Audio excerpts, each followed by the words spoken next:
Bihar assembly ఎన్నికల్లో ఘోర పరాజయంపై కాంగ్రెస్ సమీక్ష చేపట్టింది. కేంద్ర ఎన్నికల సంఘంపై విమర్శలు ఎక్కుపెట్టింది. ఏఐసీసీ అధ్యక్షుడు మల్లికార్జున ఖర్గే నివాసంలో జరిగిన కీలక సమావేశంలో రాహుల్ గాంధీ కూడా పాల్గొన్నారు. ఫలితాలపై చర్చించారు. బీహార్ ఎన్నికల్లో తొలి నుంచి అన్యాయమే జరిగిందన్నారు రాహుల్. బీహార్ ప్రజలు కానీ విపక్షాలు కానీ ఈ ఫలితాన్ని నమ్మడం లేదన్నారు Congress general secretary KC Venugopal. బీజేపీకి 90% స్ట్రైక్ రేట్ ఎలా సాధ్యమైందని ప్రశ్నించారు.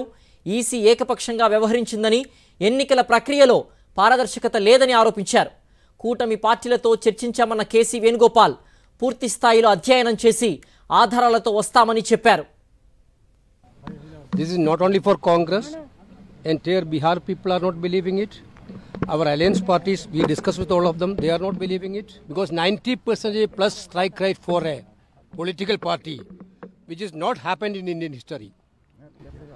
Because that 90% strike rate happened there. And we are doing a thorough analysis. We are collecting the data. We are doing a thorough analysis. Within 1 or 2 weeks, we will come with the concrete proofs. Because this process of electioneering is completely questionable.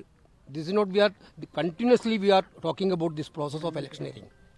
Election Commission is totally one-sided. Whatever they are doing, there is no transparency at all. This process is questionable. Anyway, we are going to collect the data from everywhere and entire Bihar.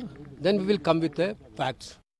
Sakshi TV ప్రసారాలను నిలిపివేయడం చట్టరీత్యా నేరం. సాక్షి TV ప్రసారాల కోసం మీ స్థానిక cable ఆపరేటర్ను వెంటనే సంప్రదించండి.